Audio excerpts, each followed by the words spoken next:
ജയറാം എന്ന നടന്റെ കരിയർ മാറ്റിമറിച്ച വർഷം 1993. ആ ഒരു വർഷത്തെ ജയറാമിന്റെ സിനിമകളെ കുറിച്ചാണ് ഇന്ന് ഞാൻ നിങ്ങളോട് ഡിസ്കസ് ചെയ്യാൻ പോകുന്നത്.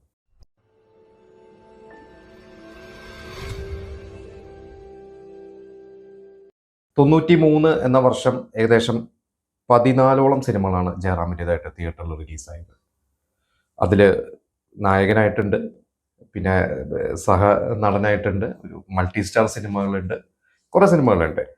അതിലൊരു പ്രധാനപ്പെട്ട സിനിമ ആദ്യം തന്നെ ഞാനൊരു ഓർഡറിലല്ല പറഞ്ഞത്, റിലീസായ ഓർഡറിലല്ല എങ്കിലും പ്രധാനപ്പെട്ട സിനിമ എന്ന് പറയുന്നത് മേലെപ്പറമ്പിലാണ് വീട് തന്നെയാണ്.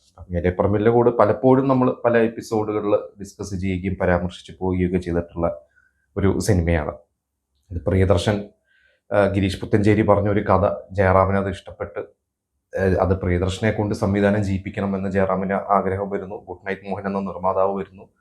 പക്ഷെ പല കാരണങ്ങളും മാറി പറഞ്ഞ് അവസാനം അത് ജയറാം തന്നെ രാജസേനെ കൊണ്ടുവന്ന് മാണി സി കാപ്പൻ എന്ന പ്രൊഡ്യൂസർ വരുന്നു. അങ്ങനെയാണ് ആ ഒരു സിനിമയ്ക്ക് സംഭവിച്ചത്. എന്തായാലും ജയറാമിന്റെ കരിയറിൽ അതുവരെയുള്ള സിനിമകളിൽ ഏറ്റവും വലിയ ഹിറ്റ് എന്ന് പറയാൻ പറ്റുമെന്ന് അറിയില്ല. കാരണം ഒരു പക്ഷെ അതിനെക്കാട്ടും വലിയ ഹിറ്റുകൾ മഴവിൽ കാവടിയൊക്കെ ആയിരിക്കാം, എനിക്ക് അറിഞ്ഞൂടെ. എങ്കിൽ പോലും ജയറാം എന്നൊരു നായകൻ എന്ന രീതിയിൽ ജയറാമിന് ഒരു ബ്രേക്ക് നൽകിയ ഒരു സിനിമ തന്നെയാണ്. അതിന് മുമ്പ് ഉണ്ട് അദ്ദേഹം, കഞ്ഞൂൺ കല്യാണം, ജയറാം രാജസേനൻ്റെതായ തന്നെ സിനിമകളിൽ ജയറാമിന് വിജയങ്ങളൊക്കെ ഉണ്ട്. പക്ഷെ മേലെപ്പറമ്പിലാണ് വീട്, അത് കഴിഞ്ഞ് പിന്നീട് അനിയൻ ബാവ ചേട്ടൻ ബാവ, നമുക്കറിയാം. അങ്ങനെയാണ് പിന്നെ ജയറാം രാജസേനന് ഒരു കൂട്ടുകെട്ട്. എന്തായാലും ആ ഒരു വർഷം ജയറാമിന്റെ കരിയറിലെ ഏറ്റവും പ്രധാനപ്പെട്ട ഒരു വർഷം തന്നെയാണ് 1993.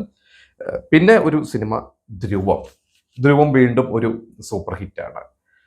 ധ്രുവം പക്ഷെ നമുക്കറിയാം അതൊരു മമ്മൂട്ടി സിനിമയാണ്. ഇന്ന് നോക്കുമ്പോൾ മമ്മൂട്ടി, ജയറാം, സുരേഷ് ഗോപി, വിക്രം, പിന്നീട് സ്റ്റാർസായി മാറിയ ആളുകളൊക്കെ അഭിനയിച്ചൊരു സിനിമ. അന്ന് മമ്മൂട്ടിയുടെ സിനിമയാണ് അത്. സുരേഷ് ഗോപി ജയറാമും ഒരു വലിയൊരു സൂപ്പർ സ്റ്റാർ ആയിട്ടില്ല, വിക്രമൊക്കെ അപ്കമിങ് നടനാണ്. 4ാമത്തെ സിനിമ എന്താണ് വിക്രമിന്റെ കരിയറിൽ തന്നെ ധ്രുവം എന്ന് പറയുന്ന സിനിമ. 4ഓ 5ഓ 5ാമത്തെയോ സിനിമയാണ് അത്. ശരിക്കും 92 ഫെബ്രുവരിയിലാണ് റിലീസ് ആയത്. 92 ഫെബ്രുവരിയിലാണ് ആ സിനിമ റിലീസ് ആയത്. ജനുവരി ഫെബ്രുവരി, ഞാൻ എക്സാക്ട്ലി ഡേറ്റ് ഓർമ്മയില്ല, എങ്കിലും അത് കുറെ കാലം ഓടി. ധ്രുവം എൻ്റെ ഒരു ഓർമ്മയിൽ 93 വിഷുവിന് വാത്സല്യം സിനിമ തിയേറ്ററിൽ ഇറങ്ങിയിട്ട് വാത്സല്യം കാണാൻ വേണ്ടി തൃശ്ശൂർ രാമദാസിൽ പോകുമ്പോൾ അവിടെ വാത്സല്യം വന്ന് 3 ഷോയാണ്. Noon show ധ്രുവമാണ്. അപ്പോൾ ധ്രുവം അത്രയും കാലം നൂൺ ഷോ ആയിട്ടാണെങ്കിൽ പോലും A ക്ലാസ് സെന്റേഴ്സിലൊക്കെ ഓടിയിരുന്നു. പിന്നീട് B ക്ലാസ്സിലൊക്കെ നന്നായിട്ട് ഓടിയ സിനിമയാണ്. പിന്നെ ജേർണലിസ്റ്റ് എന്ന സിനിമ വിജി തമ്പിയുടെ, അതിൽ ജയറാമും സിദ്ദിഖും അതുപോലെ തന്നെ ജഗദീഷും എല്ലാവരും ഉണ്ട്. അന്ന് എനിക്ക് തോന്നുന്നു ഒരു പൊടിക്ക് ജയറാമിനെക്കാട്ടും കൂടുതൽ ജഗദീഷ് സിദ്ദിഖ് കോമ്പോന് ഭയങ്കര ഒരു താരമൂല്യമുള്ള ഒരു സമയമാണ്. പക്ഷെ ജേർണലിസ്റ്റ് അന്ന് തിയേറ്ററിൽ വിജയിച്ച ഒരു സിനിമയല്ല. അത് ഒരു ഫ്ലോപ്പ് എന്ന് പറയാൻ പറ്റും, എനിക്ക് എൻ്റെ കളക്ഷൻ ഒന്നും അറിയില്ല. പക്ഷേ എങ്കിൽ അതൊരു വിജയ സ്റ്റാറ്റസിൽ ഇടം നേടിയ ഒരു സിനിമ. ഇന്നത്തെ ജനറേഷൻ എനിക്ക് തോന്നുന്നു പലരും ആ പേര് കേട്ടിട്ട് പോലും ഉണ്ടാവില്ല, ജേർണലിസ്റ്റ് എന്ന് പറയുന്ന ഒരു സിനിമയാണ്. പിന്നെ വക്കീൽ വാസുദേവ്, അത് നല്ലൊരു സിനിമയാണ്. അതിൽ ശരിക്കും ജഗദീഷാണ് ടൈറ്റിൽ ക്യാരക്ടർ. വക്കീൽ വാസുദേവ് എന്ന് പറയുന്നത് ജഗദീഷും ജയറാമും രണ്ടുപേർക്ക് നമുക്ക് തുല്യ പ്രാധാന്യം എന്ന് പറയാം ആ ഒരു സിനിമയിൽ. നല്ല രസമുള്ളൊരു സിനിമയാണ്. PG വിശ്വംഭരനാണ് ആ സിനിമ സംവിധാനം ചെയ്തത്. അന്നത് വളരെ ബഡ്ജറ്റ് കുറഞ്ഞ്, ശരിക്കും PG വിശ്വംഭരൻ ഒരു കാലത്ത് ഹിറ്റ് മേക്കർ, അതായത് സൂപ്പർ സ്റ്റാർസിനൊക്കെ വെച്ച സിനിമ, മമ്മൂട്ടിയുടെ സ്ഫോടനം എന്ന സിനിമയൊക്കെ സംവിധാനം ചെയ്തിട്ടുള്ള വ്യക്തിയാണ്. ഒരുപാട് മികച്ച സിനിമകൾ സംവിധാനം ചെയ്ത് അദ്ദേഹം 90കൾക്ക് ശേഷം അദ്ദേഹം ചെറിയ സിനിമകളിലോട്ട് മുകേഷ്, ജഗദീഷ്, ജയറാം, സിദ്ദിഖ് ഇവരൊക്കെ വെച്ചിട്ടുള്ള സിനിമകളിലോട്ടൊക്കെ അദ്ദേഹം തിരിഞ്ഞിരുന്നു. പിന്നീട് മമ്മൂട്ടി വെച്ചിട്ട് 70 തരങ്ങനെയൊക്കെ ചെയ്തിട്ടുണ്ട് അദ്ദേഹം. അതിൽ അദ്ദേഹം വളരെ കുറഞ്ഞ ദിവസങ്ങളോട് സിനിമകൾ തീർക്കുന്ന പ്രൊഡ്യൂസേഴ്സ് ഡയറക്ടറായിരുന്നു. അത്തരത്തിലുള്ള ഒരു സിനിമയെന്ന് വക്കീൽ വാസുദേവ്, അത് ഹിറ്റായ ഒരു സിനിമ തന്നെയാണ്. പിന്നെ സമാഗമം എന്ന് പറഞ്ഞ ജോർജ് ഗിത്തു സംവിധാനം ചെയ്ത ആധാരം എന്ന സിനിമയോടുകൂടി ഒരു നല്ല വളരെ വലിയൊരു സ്റ്റേറ്റ് അവാർഡൊക്കെ കിട്ടിയ സിനിമയാണ്. മുരളിക്ക് സ്റ്റേറ്റ് അവാർഡ് കിട്ടി, ജോർജ് ഗിത്തുവിനും ഒരുപാട് അപ്രിസിയേഷൻ കിട്ടി. അദ്ദേഹത്തിന്റെ ഒരു സിനിമയായിരുന്നു സമാഗമം.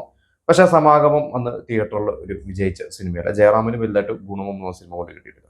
പിന്നെ പൈതൃകം, ജയരാജിന്റെ പൈതൃകം, അതൊരു ജയറാം സിനിമ എന്ന് പറയാൻ പറ്റില്ല, അതൊരു നരേന്ദ്രപ്രസാദിന്റെ സിനിമയാണ്. പിന്നെ സുരേഷ് ഗോപി, നരേന്ദ്രപ്രസാദ് 2 മക്കൾ, സുരേഷ് ഗോപി മൂത്ത മകൻ, 2ാമത്തെ മകൻ ജയറാമിന്റെ ഒരു എനിക്കൊരു ജയറാം മരിക്കുന്ന ഒരു ക്യാരക്ടറൊക്കെയാണ്. പക്ഷെ നല്ലൊരു സിനിമയായിരുന്നു അത്. 93 ഏപ്രിൽ മാസമാണ് തിയേറ്ററിൽ റിലീസായത്. തിയേറ്ററിൽ ജയരാജന്റെ തന്നെ പിന്നീട് ദേശാടനം പോലെ അതിന് മുമ്പ് ഇറങ്ങി കുടുംബസമേതം പോലെയൊന്നും വലിയ വിജയമല്ലായിരുന്നു. പക്ഷെ പൈതൃകം തിയേറ്ററിൽ അത്യാവശ്യം ഓടിയ ഒരു സിനിമ. എൻ്റെ ഒരു ഓർമ്മയിൽ അത് തൃശ്ശൂർ ബിന്ദു തിയേറ്ററാണ് റിലീസായത്. അതിന്റെ പാട്ടുകൾ കൊണ്ട് തന്നെ അതിൻ്റെതായ ഒരു ഓഡിയൻസ് തിയേറ്ററിൽ വന്നിരുന്നു. പിന്നെ ബന്ധുക്കൾ ശത്രുക്കൾ, ശ്രീകുമാരൻ തമ്പിയുടെ സിനിമ. ശ്രീകുമാരൻ തമ്പി ഒരുപാട് ഹിറ്റുകൾ കൊടുത്ത സംവിധായകനാണ്, എഴുത്തുകാരനാണ്, ഗാനരചയിതാവാണ്, സംഗീത സംവിധായകനാണ്, എല്ലാം നമുക്കറിയാം. ബന്ധുക്കൾ ശത്രുക്കൾ ഇതേപോലെ തൃശ്ശൂർ ബിന്ദു തിയേറ്ററിൽ റിലീസായത്. എനിക്ക് ആ ഡേറ്റും കാര്യങ്ങളും ഓർമ്മയില്ല. പക്ഷേ പാട്ടൊക്കെ ഹിറ്റായിരുന്നു. അത് ജയറാമും മുകേഷും രോഹിണി ഒരുപാട് ആർട്ടിസ്റ്റുകളുണ്ട്. പക്ഷെ ആ സിനിമ അന്ന് തിയേറ്ററിൽ പരാജയമായിരുന്നു. അതിന്റെ ഞാൻ എവിടേക്കോ വായിച്ചിട്ടുണ്ട്, ആ സിനിമയുടെ ലെങ്ത് വളരെയധികം കൂടിയത് 3-3.5 മണിക്കൂറോളം ആദ്യം എന്തോ ഉണ്ടായിരുന്നു. പിന്നീട് അത് കുറെ കട്ട് ചെയ്തു, അപ്പോൾ കുറെ കണ്ടിന്യൂവേഷൻ പോയി. അങ്ങനെ പല പല പ്രശ്നങ്ങൾ ആ സിനിമയ്ക്ക് ഉണ്ടായതായിട്ട് കേട്ടിട്ടുണ്ട്. എന്തായാലും ആ സിനിമ അന്ന് ഓടിയ സിനിമയല്ല. പിന്നെ ആഗ്നേയം എന്ന സിനിമ വീണ്ടും PG വിശ്വംഭരന്റെ സിനിമയാണ്. അത് 93 ഓണത്തിന് റിലീസായ സിനിമയാണ്.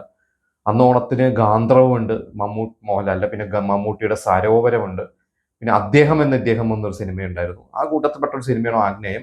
ആഗ്നേയം പിന്നീട് ഞാൻ കാസറ്റ് ഇറങ്ങിയ ശേഷമാണ് ആ സിനിമ കണ്ടിട്ടുള്ളത്. ചെറിയൊരു ത്രില്ലർ മൂഡും ഒരു സസ്പെൻസും ഒക്കെ ഉള്ള ഒരു സിനിമയാണ് അത്. പക്ഷെ തിയേറ്ററിൽ അതൊരു വിജയമല്ലായിരുന്നു. പിന്നെ കാവടിയാട്ടം, അനിയൻ എന്ന ഡയറക്ടർ സിനിമ. കാവടിയാട്ടം എനിക്കൂടെ ഇന്നും ഒരുപാട് പേര് കാണും. ഞാനൊക്കെ അത് പിന്നെ ഒരു TV-യിലൊക്കെ കണ്ടിട്ട് ഭയങ്കര രസമുള്ള സിനിമയാണ്. ജയറാമിന്റെ ഭ്രാന്തനായിട്ട് ജയറാം അഭിനയിക്കുന്നതും, ജയറാമും ജഗതി, സിദ്ദിഖ്, സൈനുദ്ദീൻ, മാമുക്കോയ എല്ലാവരും പൂണ്ടുപടയാട്ടം തന്നെയാണ് അത് എല്ലാവരുടെയും. തിയേറ്ററിൽ അന്ന് ഒരു ആവറേജിൽ ഒതുങ്ങിയ ഒരു സിനിമയാണ്. പക്ഷെ എനിക്ക് തോന്നുന്നു അത് പിന്നീട് റിപ്പീറ്റ് ആയിട്ടാണ് യൂട്യൂബിലൊക്കെയാണ് ഇന്ന് നമ്മൾ കാണുന്നത്. അതിന്റെ സീൻസ് ഒക്കെ നമ്മൾ ഇപ്പോഴും കാണുന്നുണ്ട്. പല ആളുകളും ഈ ശാന്തിവിള ദിനേശൊക്കെ ആ സിനിമയുടെ അസോസിയേറ്റ് ആണ്. അദ്ദേഹമൊക്കെ ആ സിനിമയുടെ മേക്കിങ്ങിനെ കുറിച്ച് അന്നത്തെ ലൊക്കേഷൻ അനുഭവങ്ങളൊക്കെ പറയാറുണ്ട്, ജഗതി എടുത്ത സ്ട്രഗിളിനെ കുറിച്ചൊക്കെ. പക്ഷെ നല്ല രസമുള്ള ഒരു സിനിമയാണ് അത്. ജയറാമൊക്കെ പൂണ്ടുവിളയായിട്ടുള്ള സിനിമയാണ്. പിന്നെ ഒരു കടങ്കഥ പോലെ ജോഷി മാത്യു സംവിധാനം ചെയ്തൊരു സിനിമ. അതൊരു സീരിയസ് സിനിമയായിരുന്നു. നെടുമുടി വേണു, ഗീത, ഒരുപാട് ആർട്ടിസ്റ്റ് ഉണ്ട്. പക്ഷെ ഇവരോട് അത് തിയേറ്ററിൽ അങ്ങനെ ഒരു ഹിറ്റായ ഒരു സിനിമയല്ല. ഞാൻ പണ്ട് കണ്ടിട്ടുള്ള എൻ്റെ കഥ പോലും ഞാൻ മറന്നുപോയി. പിന്നെ customs diary, TS Suresh Babu. Kottayam Kunjachan കഴിഞ്ഞ് TS സുരേഷ് ബാബു ഒരുപാട് സിനിമകൾ ചെയ്തിട്ടുണ്ട്. അതിൽ ഭൂരിഭാഗം സിനിമകളും വിജയിച്ചിട്ട് സിനിമകൾ തന്നെയായിരുന്നു. പക്ഷെ കോട്ടയം കുഞ്ഞച്ചന്റെ പോലത്തെ ഒരു വിജയം അദ്ദേഹത്തിന് പിന്നെ അങ്ങനെ കിട്ടിയിട്ടില്ല. കസ്റ്റംസ് ഡയറി നല്ലൊരു സിനിമയാണ്. അത് ഇന്ന് നോക്കുമ്പോൾ അത് നല്ല പ്രഗത്ഭരൊക്കെയാണ് അതിന്റെ ടെക്നീഷ്യൻസ് ഒക്കെ. എനിക്കൊരു രവി K ചന്ദ്രനാണ് തോന്നുന്നത് അതിന്റെ ക്യാമറ. അതിൽ ജയറാമും മുകേഷ്, ഒരുപാട് ആർട്ടിസ്റ്റുകളുണ്ട് ആ സിനിമയിൽ. അതൊരു സോളോ ഹീറോ പടമല്ല, പക്ഷെ നല്ല ഒരു രസകരമായിട്ടുള്ള ഒരു സിനിമ തന്നെയായിരുന്നു കസ്റ്റംസ് ഡയറി. രാധാരവിയാണ് അതില് വില്ലനായിട്ട്, അതിലൂടെ തമിഴ്നാടൻ. പക്ഷെ ആ തിയേറ്ററിൽ അന്ന് അങ്ങനെ വലിയ വിജയിച്ച ഒരു സിനിമയൊന്നും അല്ലായിരുന്നു. തരക്കേടില്ലാതെ കണ്ടിരിക്കാവുന്ന ഒരു സിനിമ. അപ്പൊ എനിക്കൊണ്ട് ഇത്രയും സിനിമകളിൽ മേലെപ്പറമ്പിൽ ആൺവീട് തന്നെയാണ് ജയറാമിന് ഏറ്റവും വലിയൊരു ബ്രേക്ക് കിട്ടിയത്. പിന്നെ ധ്രുവം നല്ലൊരു സിനിമയാണ്. ഒരു ഹിറ്റ് സിനിമയുടെ ഭാഗമാവാൻ ജയറാമിന് സാധിച്ചു.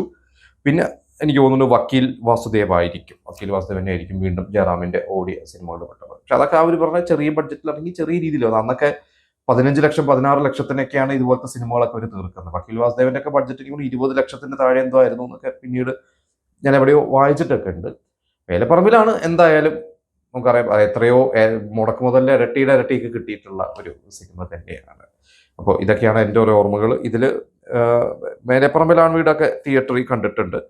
വേറെ സിനിമകളൊന്നും ഇതിൽ ധ്രുവം തിയേറ്ററിൽ കണ്ടിട്ടുണ്ട്. വേറെ സിനിമകളൊന്നും അങ്ങനെ തിയേറ്ററിൽ കണ്ടതായിട്ട് എനിക്ക് ഓർമ്മയില്ല. അതിൽ നിങ്ങളുടെ തിയേറ്റർ എക്സ്പീരിയൻസും അല്ലാതെ ഈ സിനിമകൾ കണ്ട എക്സ്പീരിയൻസ് നമുക്ക് ഷെയർ ചെയ്യുക.